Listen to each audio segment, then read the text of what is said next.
Hello students, आज हम लोग जो चैप्टर शुरू करने जा रहे हैं उस चैप्टर का नाम है जर्नल।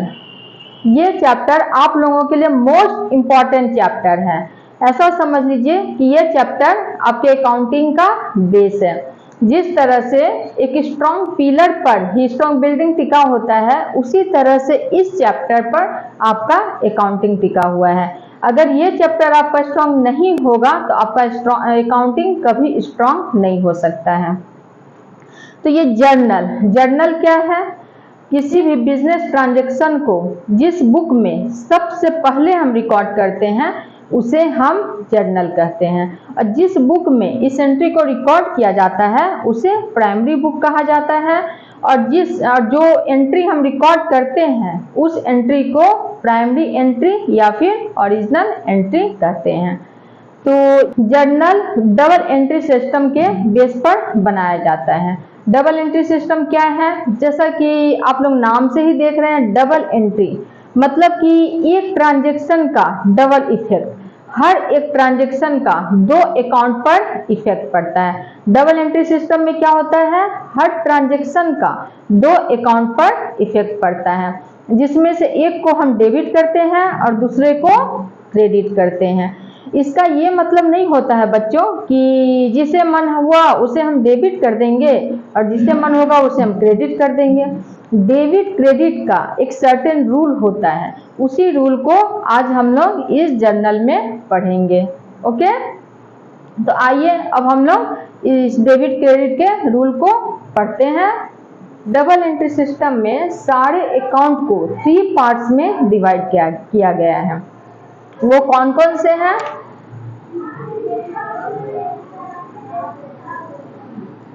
पहला हो गया पर्सनल अकाउंट,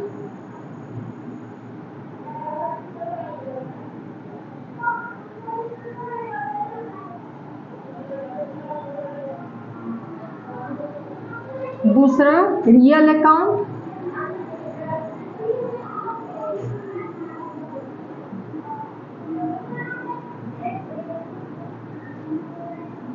और तीसरा नॉमिनल अकाउंट।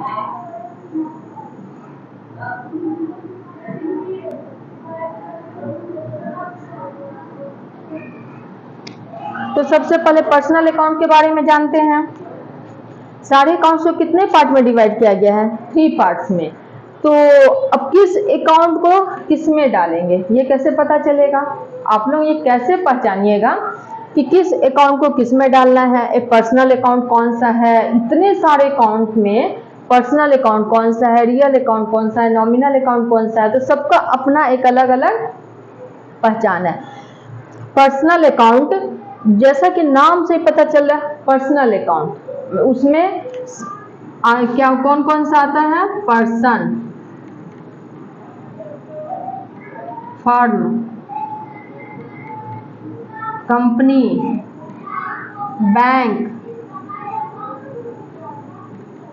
यूनिवर्सिटी,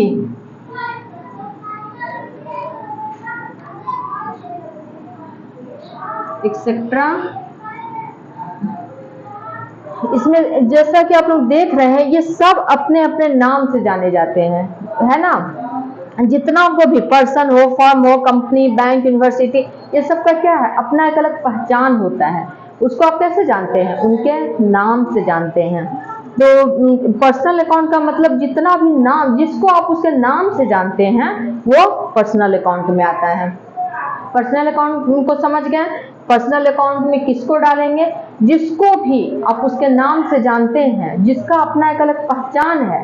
जैसे बैंक ही है तो बैंक का क्या है? बैंक अपना नाम से जाना जाता है ना। Indian overseas bank, Punjab national bank, state bank of India, reserve bank of India, Indian overseas bank, ये सब क्या है? ये सब पर्सन है। रीता, सीता, श्याम, मोहन, ये पर्सन है। फर्म है XYZ company, XYZ limited company हो गया। यूनिवर्सिटी हो गया, हर यूनिवर्सिटी का भी अपना एक नाम होता है। तो पर्सनल अकाउंट में आप लोग क्या देखें कि जिसको हम लोग उसके नाम से जानते हैं वो सारा किसमें आता है? पर्सनल अकाउंट में आता है। अब समझ गए? अब तो कहीं कोई कंफ्यूजन नहीं होगा पर्सनल अकाउंट को पहचानने में। अब इसमें देखेंगे कि डेबिट एंड क्रेडिट का रूल क्या है पर्सनल अकाउंट में। तो पर्सनल अकाउंट का रूल क्या है? पर्सनल अकाउंट का रूल है debit the receiver, debit the receiver and credit the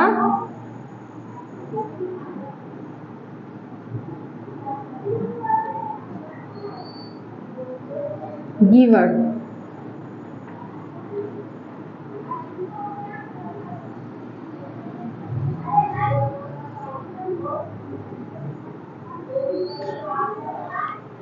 इस रूल का क्या मतलब हुआ? डेबिट द रिसीवर, लेने वाले को डेबिट करेंगे और देने वाले को क्रेडिट करेंगे। तो इसको हम लोग एक एग्जाम्पल से समझते हैं। तो एग्जाम्पल से पहले हम लोग इसका जर्नल का फॉर्मेट बना लेते हैं, क्योंकि किसमें एंट्री बनाना है, वो एंट्री कैसे बनाया जाता है, पहले हम लोग उसको जर्नल के फॉर्मेट को देख लेते हैं, फिर इसका एग्जाम्पल देखेंगे। तो मान लीजिए कि ये हो गया जर्नल का फॉर्मेट।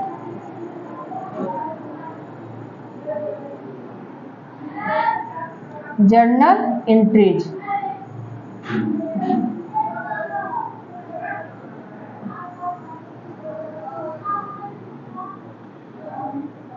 सबसे पहला कॉलम होगा डेट का, दूसरा कॉलम होगा पार्टिकुलर्स,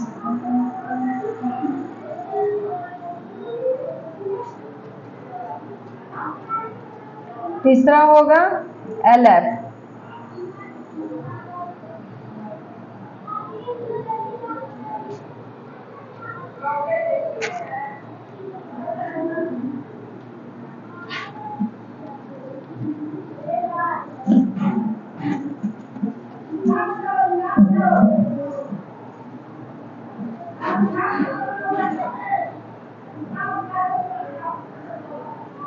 पहला कॉलम हुआ डेट, दूसरा पार्टिकुलर्स, तीसरा LF, चौथा डेबिट अमाउंट और पांचवा क्रेडिट अमाउंट। ये हो गया डेट का कॉलम, ये हो गया पार्टिकुलर्स,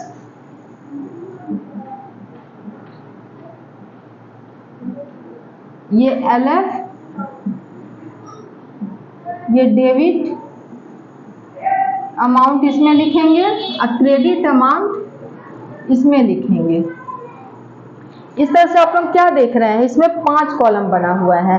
पहला डेट हो गया, दूसरा पार्टिकुलर्स, तीसरा LF मीन्स लेजर फॉलियो, और चौथा डेबिट का कॉलम, डेबिट अमाउंट इसमें लिखेंगे, और पांचवा क्रेडिट अमाउंट। इसको क्या कहते हैं? इसको लेजर फॉलियो, लेजर फॉलियो, उसको लेजर फॉलियो कहते हैं। अब देखते हैं डेट। तो हर जितना भी बिजनेस में ट्रांजैक्शन होता है, सब उसका जो भी डेट रहता है वो सेम डे ही रिकॉर्ड करना चाहिए। ये नहीं कि जैसे 1 जून का है कोई ट्रांजैक्शन तो उसको 3 जून को रिकॉर्ड किए, उसको 3 जून का ट्रांजैक्शन को हम 5 जून को रिकॉर्ड किए, ऐसा नहीं। मतलब सेम डे ही उस ट्रांजैक्शन को रिकॉर्ड कर लेना है। डेट को स्ट्रिक्टली मेंटेन करने की जरूरत है। क्या है? डेट को स्ट्रिक्टली मेंटेन करना है। तो यहाँ डेट में क्या लिखेंगे? डेट में टॉप में लिखते हैं हम ईयर लिखते हैं डेट में। मान लो कि 2021 का ये है, 2021। तो अब डेट में सबसे पहले क्या लिखें? ईयर। उसके नीचे क्या लिखेंगे? मंथ लिखेंगे, अब फिर डेट लिखेंगे। जैसे यहाँ लिख लिए ईयर लिख लिए, सपोज दैट अक्टूबर महीना है, अक्टूबर 1, यहाँ लिख दिए अक्टूबर 1, ठीक है। यहाँ ईयर लिखे, यहाँ मंथ लिखे और यहाँ डेट लिखे। डेट का समझ गया। अब पार्टिकुलर्स में क्या लिखेंगे? पार्टिकुलर्स में लिखेंगे जो ट्रांजैक्शन होता है उसका जो हम एंट्री बनाते हैं, डबल एंट्री, जो 2 लाइन में डेबिट एंड क्रेडिट, उसको हम लोग पार्टिकुलर्स में लिखेंगे। और उसके बाद क्या करेंगे? नरेशन लिखेंगे। नरेशन क्या होता है? नरेशन से फ्यूचर में अगर कोई भी ये बुक, ओरिजिनल बुक को निकाल कर देखे, जर्नल बुक को, तो उसे ये तुरंत पता चल जाए कि इस डेबिट को डेबिट क्यों किया गया है और जो क्रेडिट है उसे क्रेडिट क्यों किया गया है। कोई भी व्यक्ति अगर देखे, जिसे अकाउंटिंग का नॉलेज है, वो अगर ये देखता है तो उसको पता चल जाए आसानी से कि डेबिट और क्रेडिट क्यों किया गया है। इसके लिए नरेशन लिखना कंपलसरी है। ऐसा नहीं कि नरेशन आप चाहे तो छोड़ भी सकते हैं, नरेशन कंपलसरी है। नरेशन को कंप्लीट, शॉर्ट एंड क्लियर लिखना चाहिए। अब देखते हैं ये लेजर फोलियो। लेजर फोलियो क्या है? सबसे पहले हम क्या काम करते हैं? ये सबसे पहले काम करते हैं हम रिकॉर्डिंग का। रिकॉर्डिंग कर लिए। रिकॉर्डिंग के बाद क्या करते हैं? अकाउंटिंग साइकिल में आप लोगों को ये बता चुके हैं कि किस तरह से उसका प्रोसेस, अकाउंटिंग का प्रोसेस कैसे होता है। तो उसे पहले हम रिकॉर्ड किए जर्नल में, उसके बाद क्या करते हैं? लेजर में पोस्टिंग करते हैं। तो लेजर में मान लो कि हम कैपिटल अकाउंट है, ये हम यहाँ कैपिटल अकाउंट बनाए, ठीक है। अब उसका कैपिटल का एंट्री किए हैं, अब उसको लेजर में पोस्टिंग करेंगे। तो लेजर में मान लो कि हम 5th नंबर पेज में कैपिटल अकाउंट बनाए हैं, तो वो क्या करेंगे? 5th नंबर पेज जो लेजर में बनाए हैं उसका 5th नंबर पेज हम यहाँ लिख देंगे। पेज यहाँ 5। इसका मतलब जो भी देखेगा इसको वो समझ जाएगा कि इसका पोस्टिंग जो है वो लेजर में 5 नंबर पेज पर किया गया है। अगर यहाँ ये पेज नहीं मेंशन किया गया है, इसका मतलब इसका पोस्टिंग नहीं हुआ, ये समझा जाता है। लेकिन आप लोगों को बच्चों ये कॉलम एकदम खाली छोड़ देना है, आप लोगों को कुछ नहीं करना है, ये कॉलम आप लोगों को खाली छोड़ देना है, ठीक है।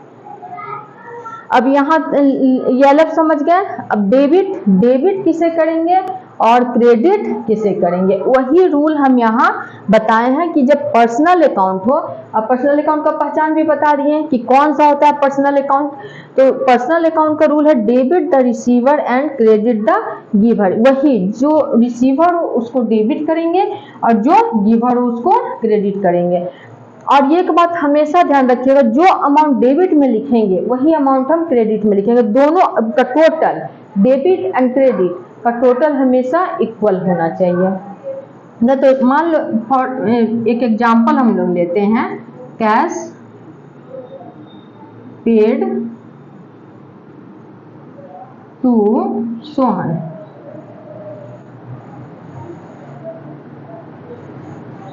रुपीज 1000।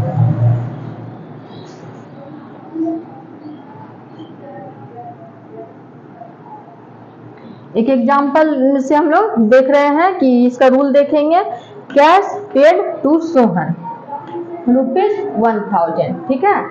तो अब इसको कैसे, एक ट्रांजेक्शन है, आप लोग देख रहे हैं कि ट्रांजेक्शन क्या है, एक cash paid to Sohan rupees 1000, 1000 रुपया हम लोग सोहन को 1000 रुपया सोहन को दिए।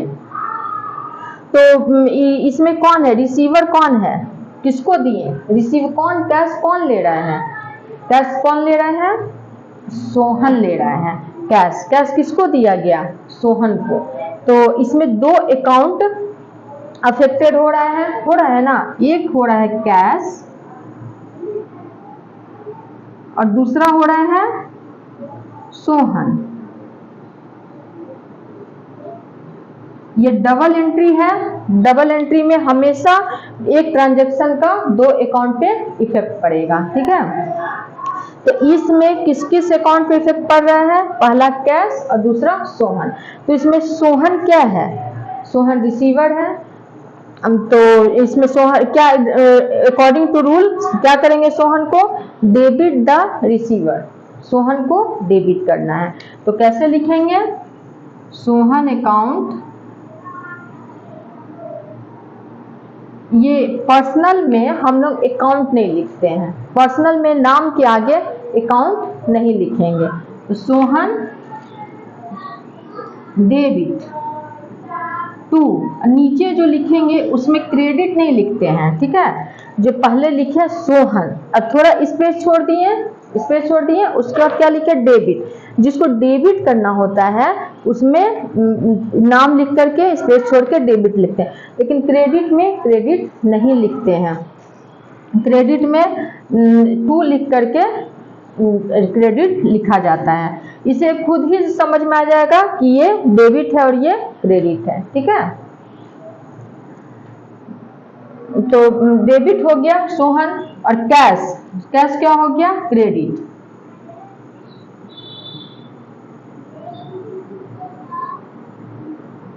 To cash account.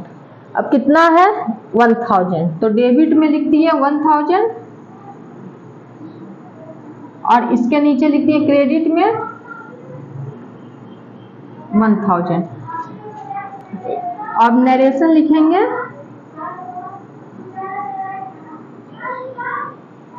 Cash paid to Sohan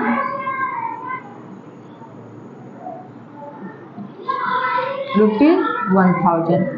उसके बाद इस एंट्री को अलग कर देंगे, सेपरेट कर देंगे। हर एंट्री जो होगा वो सेपरेट होगा दूसरे एंट्री से, नहीं तो क्या होगा, देखने वालों को परेशानी होगी, समझ में नहीं आएगा कि कौन सा क्या एंट्री है।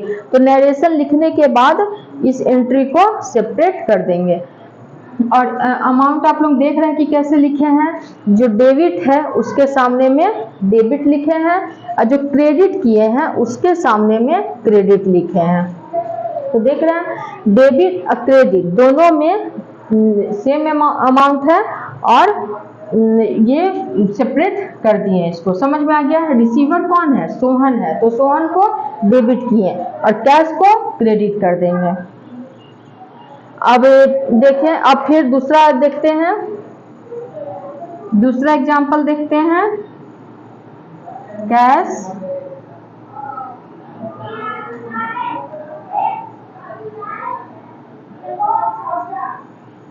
received from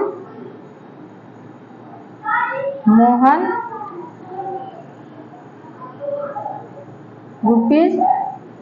₹2000। ये सेकेंड एंट्री है, कैश रिसीव्ड फ्रॉम मोहन ₹2000। इसमें मोहन क्या है, मोहन गिवर है इसमें, तो इस एंट्री में क्या है, क्रेडिट द गिवर। सोहन को क्या करेंगे, क्रेडिट करेंगे, तो कैश को क्या करेंगे, डेबिट करेंगे। ये इसका मान लो कि ये 5 अक्टूबर का है ये एंट्री, तो यहाँ क्या किए, अक्टूबर यहाँ 5 लिख दिए, ठीक है। ऐसे हम लोग डेट मेंशन करेंगे। तो इसको करेंगे, कैश को डेबिट करेंगे, cash account debit to Mohan. Mohan के आगे तो अकाउंट नहीं लगाना है क्योंकि मोहन पर्सनल अकाउंट है। अब नरेशन लिखेंगे, कैश रिसीव्ड फ्रॉम मोहन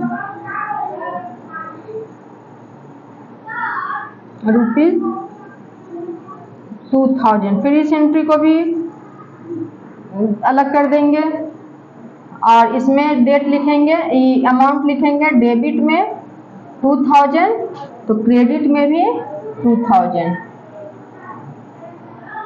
क्योंकि जितना पैसा लिया जा रहा है उतना ही तो दिया जा रहा है, तो दोनों में डेबिट एंड क्रेडिट सेम होगा।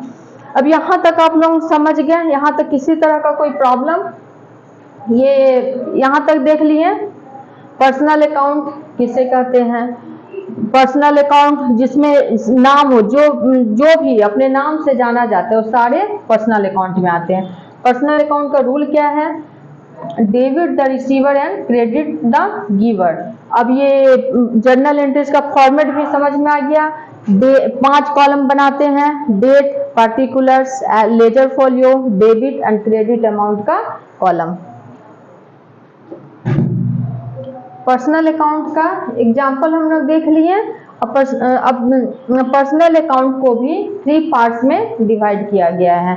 कौन कौन से हैं? पर्सनल अकाउंट को भी 3 पार्ट्स में डिवाइड किया गया है। पहला हो जाता है natural personal account. Natural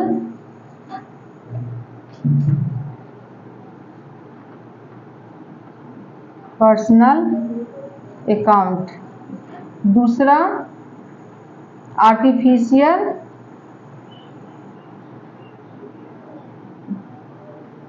personal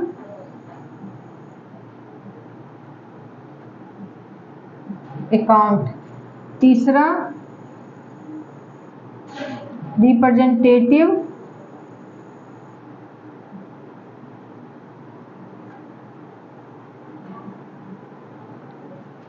personal account.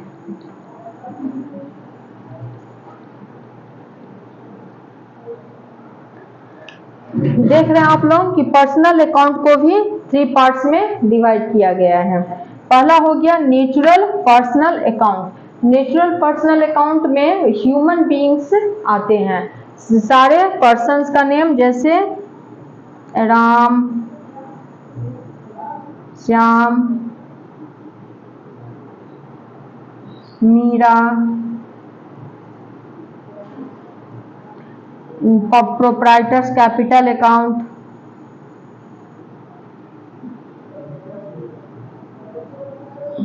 Drawings account,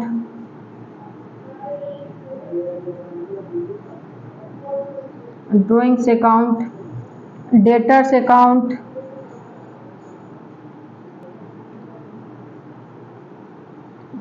creditors account,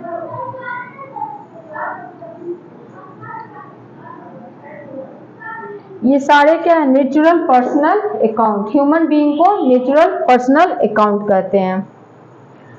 अब देखते हैं artificial personal account. Artificial personal account किसे कहते हैं?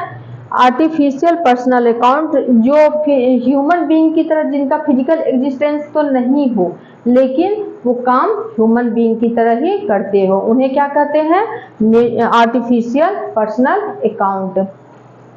जैसे हो गया बैंक, बैंक का नाम बैंक अकाउंट, यूनिवर्सिटी, यूनिवर्सिटी के सारे नाम इसमें आ गए,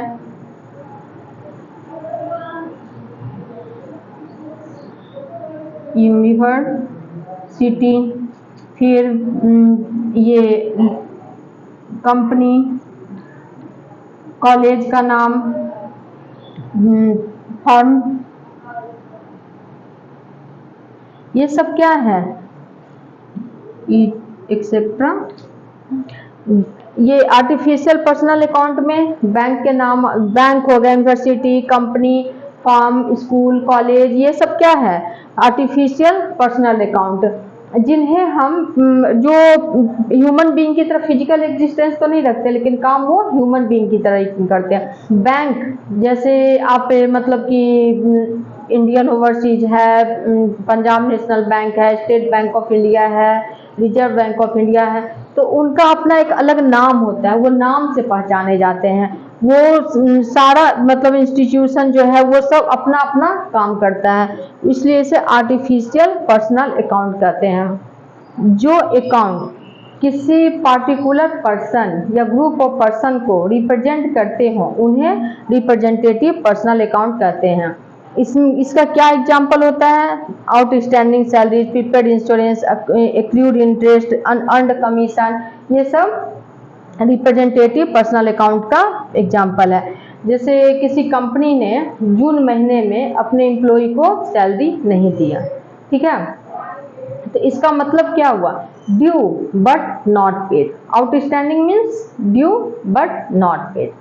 तो वो कंपनी, जैसे उस कंपनी में मान लो कि 100 एम्प्लॉय हैं, 100 एम्प्लॉय का अलग अलग अकाउंट खोलना पॉसिबल है? ये पॉसिबल नहीं है। 100 एम्प्लॉय का अलग अलग अकाउंट खोलना पॉसिबल नहीं है। इसलिए उन सारे एम्प्लॉय को जिन्हें सैलरी नहीं दिया गया है उसे एक कैटेगरी में डाला जाता है जिसे आउटस्टैंडिंग सैलरीज कहते हैं। जैसे कंपनी आउटस्टैंडिंग सैलरी अकाउंट बनाएगी तो उसमें वो सारे एम्प्लॉय आ जाएंगे जिन्हें सैलरी देना भी बाकी है। अब प्रीपेड इंश्योरेंस, इसका भी मतलब आप लोग समझ लीजिए। प्रीपेड मतलब कि पेड इन एडवांस, समझ गए, expenses paid in advance.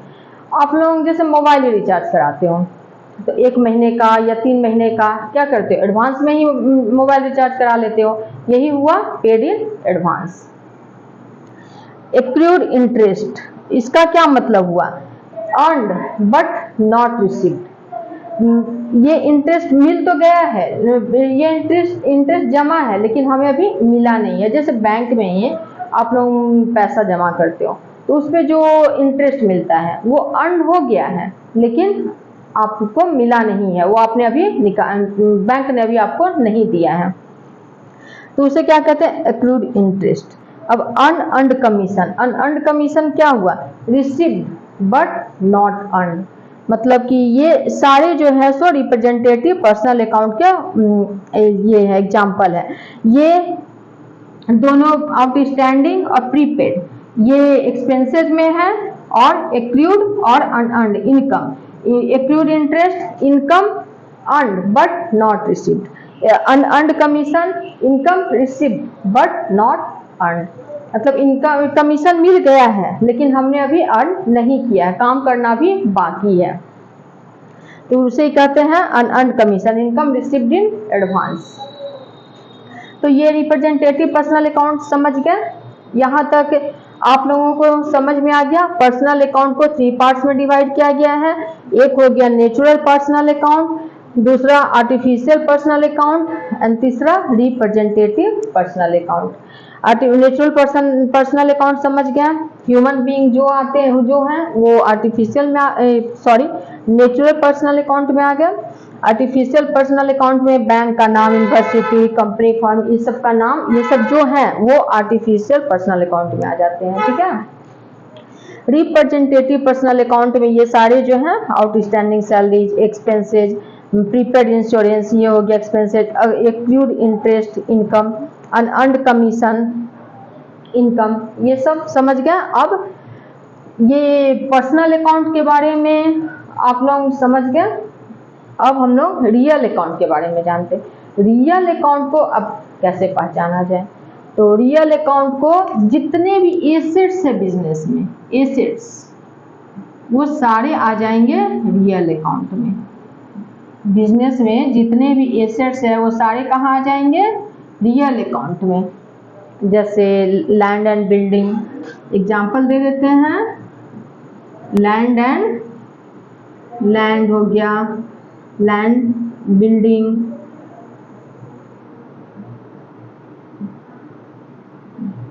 Machinery,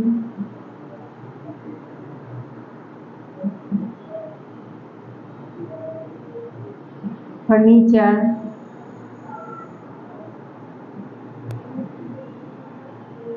cash,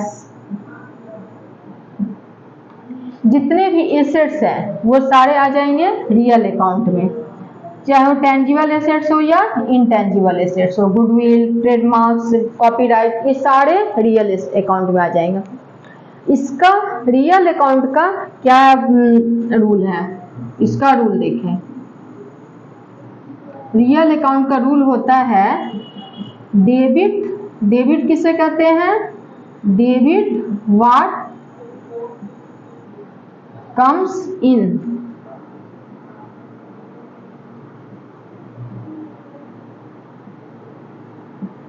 and credit what goes out।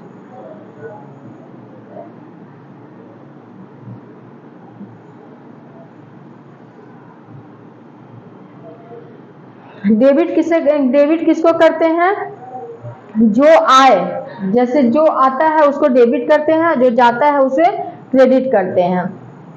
जैसे अब इसको हम मिटा दे रहे हैं, अब इसका एग्जांपल देखते हैं।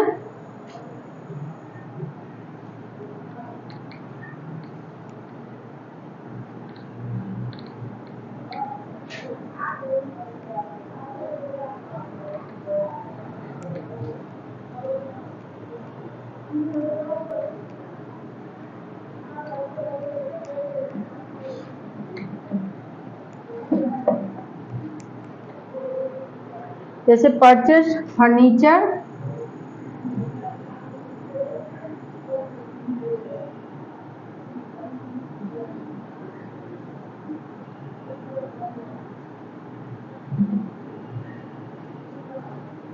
Furniture for rupees 50,000।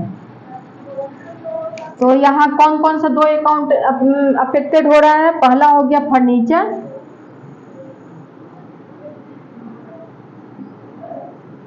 और दूसरा कैश। कैसे खरीद रहे हैं? कैश से खरीद रहे हैं purchase furniture for rupees 50,000। Cash से खरीद रहे हैं 50,000 में, तो ये दो अकाउंट इसमें अफेक्टेड हो रहा है। तो इसमें आ क्या रहा है और जा क्या रहा है, ये हम लोग ध्यान देंगे। Debit what comes in and credit what goes out. हमारे पास क्या आ रहा है? तो फर्नीचर आ रहा है फर्नीचर, तो क्या करेंगे? फर्नीचर को डेबिट। और जा क्या रहा है? कैश, तो कैश को क्या करेंगे? क्रेडिट। तो यहाँ फॉर्मेट नहीं बना रहे हैं, वैसे ही बना दे रहे हैं इसका एंट्री। फर्नीचर को डेबिट करेंगे, furniture account debit to cash account. यहाँ डेबिट में लिख दिए 50,000, क्रेडिट में 50,000। और इसका नरेशन क्या लिखे हैं? परचेज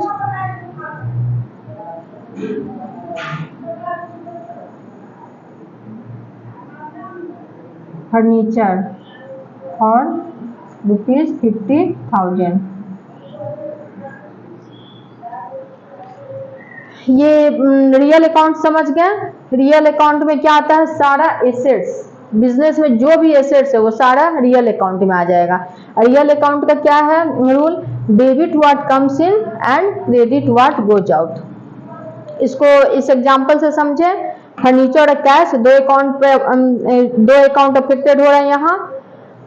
तो पहले ध्यान दिया कि हमारे पास क्या आ रहा है, तो फर्नीचर आ रहा है, फर्नीचर को डेबिट क्या कर दिए। क्या जा रहा है? कैश जा रहा है, तो कैश को क्या किया? क्रेडिट कर दिए। अब रियल अकाउंट समझ गए, पर्सनल अकाउंट और रियल अकाउंट समझ गए। अब देखते हैं नॉमिनल अकाउंट। नॉमिनल अकाउंट किसे कहते हैं? नॉमिनल अकाउंट में सारा एक्सपेंसेस एंड इनकम आ जाएगा। इसको कैसे पहचानेंगे? इसमें सारा एक्सपेंसेस और इनकम नॉमिनल अकाउंट में आ जाएगा। जैसे क्या देखें, पर्सनल अकाउंट में सारा नाम आ जाता है, रियल अकाउंट में सारा एसेट्स आ जाता है, और नॉमिनल अकाउंट में जितना भी बिजनेस में एक्सपेंस है और इनकम है वो सारा नॉमिनल अकाउंट में आ जाएगा। तो तीनों अकाउंट को आप लोग पहचानना सीख गए कि कौन सा पर्सनल अकाउंट होगा, कौन सा रियल अकाउंट होगा और कौन सा नॉमिनल अकाउंट होगा। इसका रूल हो गया जैसे all incomes and expenses.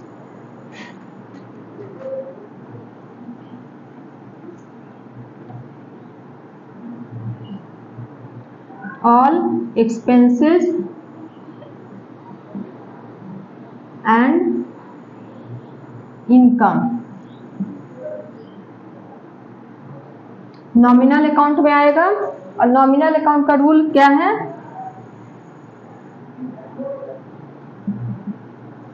Nominal account का रूल है debit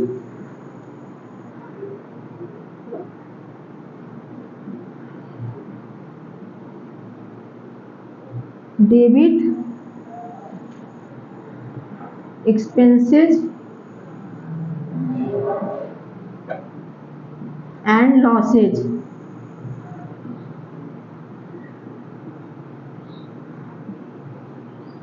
debit expenses and losses. Credit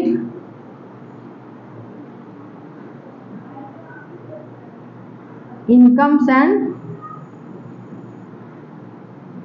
profits.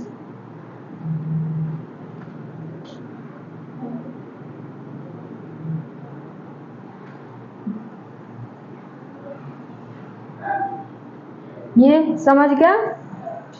Nominal account का रूल क्या है? डेबिट, एक्सपेंसेस एंड लॉसेज को डेबिट करना है और इनकम्स एंड प्रॉफिट्स को क्रेडिट करना है। बस जो भी एक्सपेंसेस और लॉसेज है उसको डेबिट करेंगे, इनकम्स एंड प्रॉफिट्स को क्रेडिट करेंगे।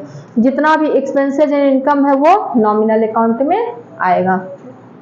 ये हो गया रूल। अब एक्सपेंसेस इसमें कौन कौन सा आता है? Expenses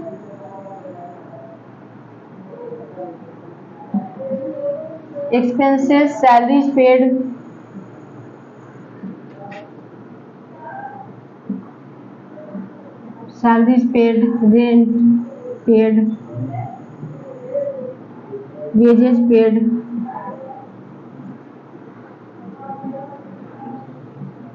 bad debts, depreciation,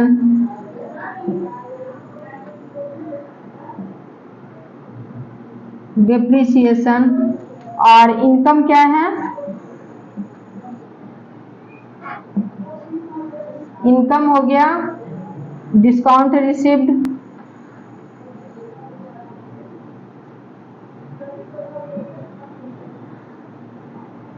commission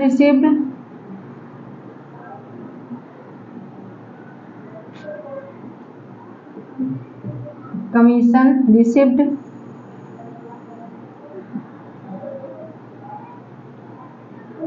ये सब क्या हुआ? रेंट रिसीव्ड,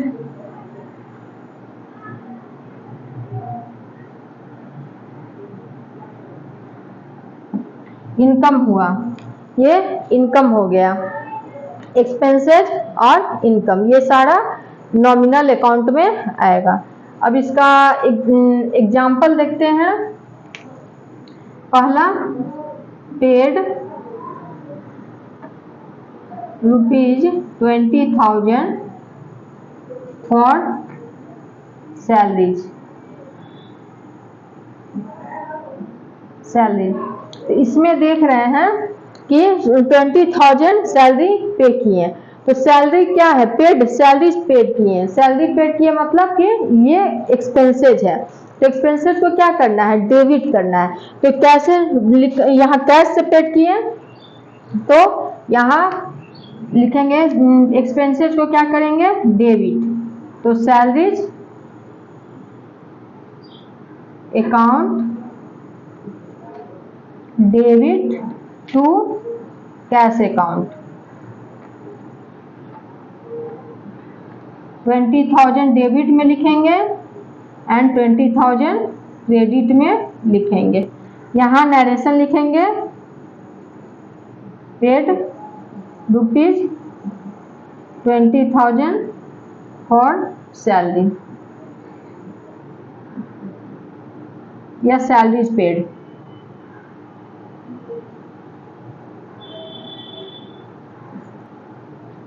ये एक एग्जाम्पल हुआ एक्सपेंसेज का। अब इनकम का एक एग्जाम्पल लेते हैं।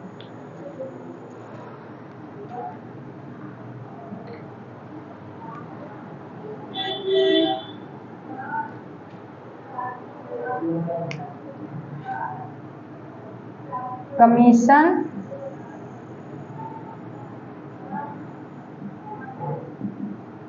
रिसीव्ड, ₹10,000। तो कमीशन मिला तो क्या है? ये इनकम है। तो इनकम को क्या करेंगे? क्रेडिट। इनकम्स एंड प्रॉफिट्स को क्या करना है? Credit. Cash account debit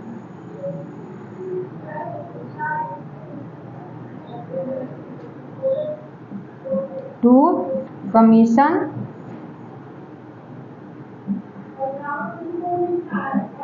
received